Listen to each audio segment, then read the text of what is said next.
Radio Forest Podcast.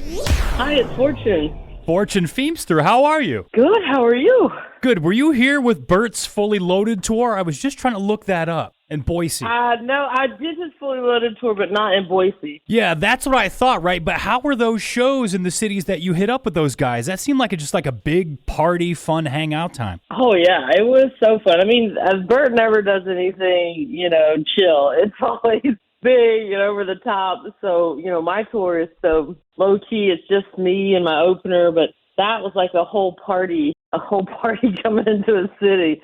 There were these huge arenas, and everybody was so pumped and just having a good time. I got so many emails from doing that tour. Your Live, Laugh, Love comedy tour is coming to Boise this weekend, Sunday at the Morrison Center. Yeah. That's a pretty good-sized venue for comedy. Congratulations to you. And you've got two. Oh, thank you. You've got two specials on Netflix.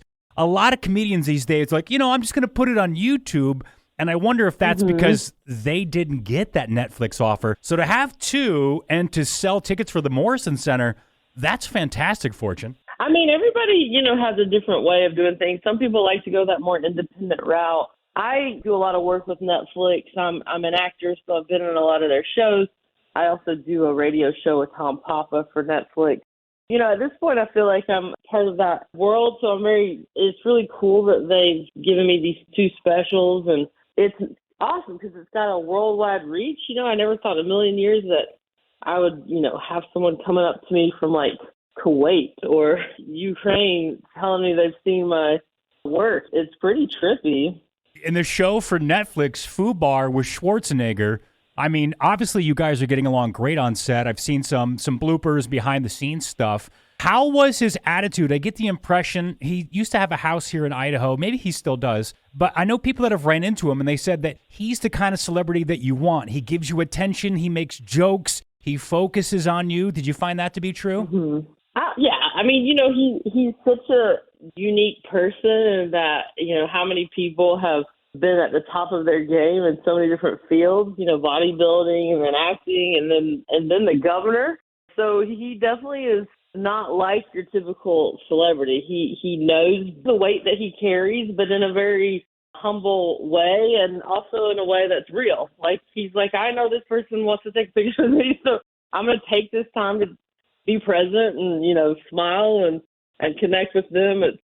It's really cool to watch, because someone at his level oftentimes, might just not take that very seriously or try to avoid people, but he loves meeting people and is just so gracious with everyone. And my dad has been in the hospital. He just had open heart surgery, and Arnold was like, I want to talk to your dad. So he FaceTimed my dad, like, in the hospital yesterday, and was just like giving him motivation. And because Arnold went through a heart surgery as well at one point, and he was giving him tips. And I was like, I mean, this guy does not have to do things like that, and he does. So is your dad, is he awake? I had heard what had happened. He went in for surgery, right? And he hasn't, how do you word this? He hasn't regained consciousness? Or is your dad awake and moving around now? He's awake, yeah. He was on a ventilator. He had open heart surgery and then was on a ventilator for 4 days because they couldn't get his blood pressure stable. But luckily, he woke up from that last week, and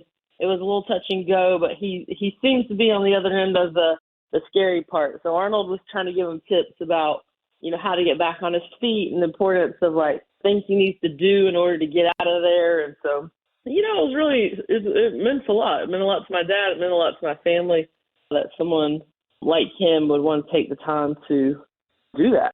But my dad's always been a part of my life. He's just more of a simple guy. He's like a Southern guy who doesn't like to talk about feelings. So, I talk about in my different specials, like, stories about coming out to him and things like that, and how he tried to handle it in a way that was true to him, but it showed acceptance, but, like, also showed that he didn't know what the heck he was talking about. I'd come out to him and he goes, you want me to buy you a men's blazer or a top hat? What was the vibe at the time for coming out? Was that a hard thing for the climate? I mean, 2023 is a lot different. You're also in a smaller town in North Carolina. So did it carry a lot of weight and a lot of fear, or was it just like, this escalator is moving and there's no other way? scary at any time. Even now it's hard because you don't know how your family's going to react, and there is that part of you that fears that you're going to be, that they're going to not want to have anything to do with you. And that's a fear because that's the reality for a lot of people. It's better than it used to be, but I've met a number of people who, especially people around my age, a little bit older, who said that their parents still don't talk to them to this day, 20 years later. And that's so sad to me. It's so heartbreaking because I know based on my experience that it's not a choice. This is who I am. For me, I'm lucky that my parents accepted me, but for me, there was no option. Being who I am had to far outweigh that because I was never happier than after I came out. It was so freeing. It was such a weight lifted off my shoulders that if my parents wanted me to be miserable and unhappy just so that they could accept me, I mean, that's not love. How was meeting Jax's family, your wife's family, then?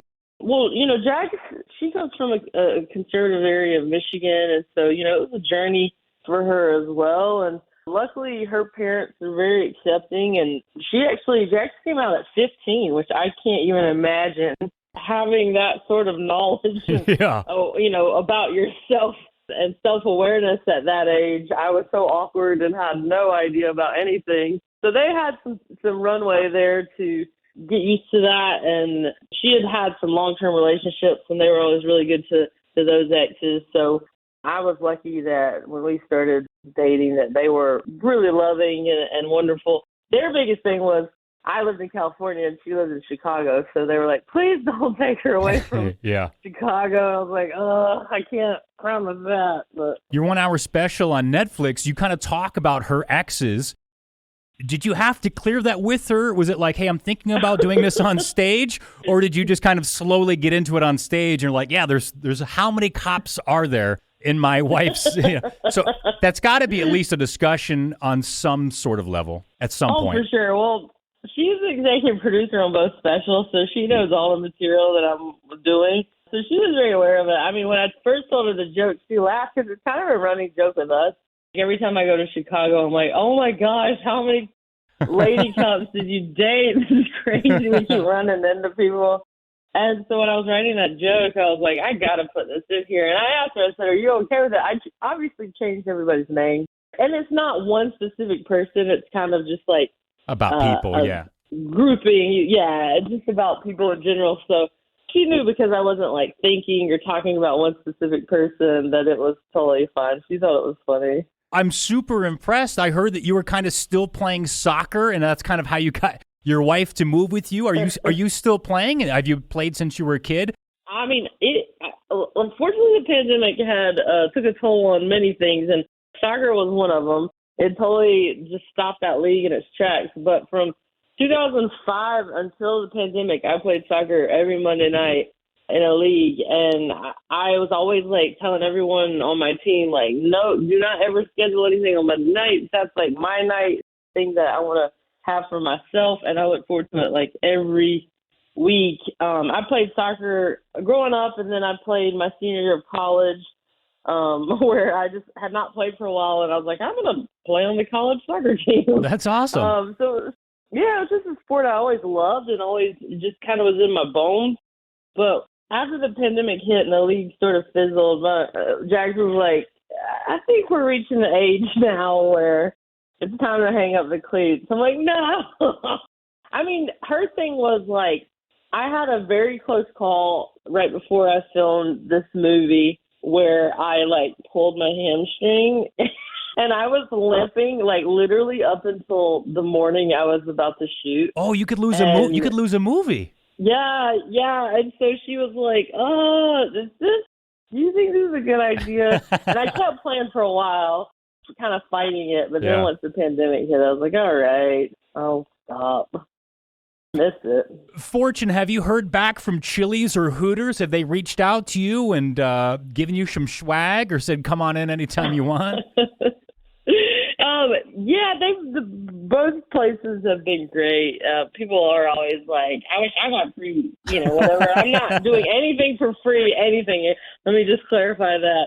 I just happened to talk about Chili's and Hooters in my Sweet and Salty special. So Chili's is always like sending me fun swag. Like I got jean jackets with Chili's on it or like funny glasses. So they're always been cool. And Hooters sent me a card for like free chicken wings. You know, my special came out and then the pandemic hit and they sent it to my agency and no one at my agency went into work for like a year and a half. Oh my gosh. So by the time they got back to the office, it had expired. But it was the thought that counts. Yeah. And also, I don't need to be eating a bunch of chicken wings, especially if I'm not playing soccer right now. Well, it's Fortune Feimster. She's in Boise this weekend, Sunday at the Morrison Center with the Live, Laugh, Love comedy tour. She's got Fubar on Netflix with Arnold Schwarzenegger. There's a video of her working out with him on YouTube. You can watch that. She's worked with David Spade a couple times, been in a ton of movies.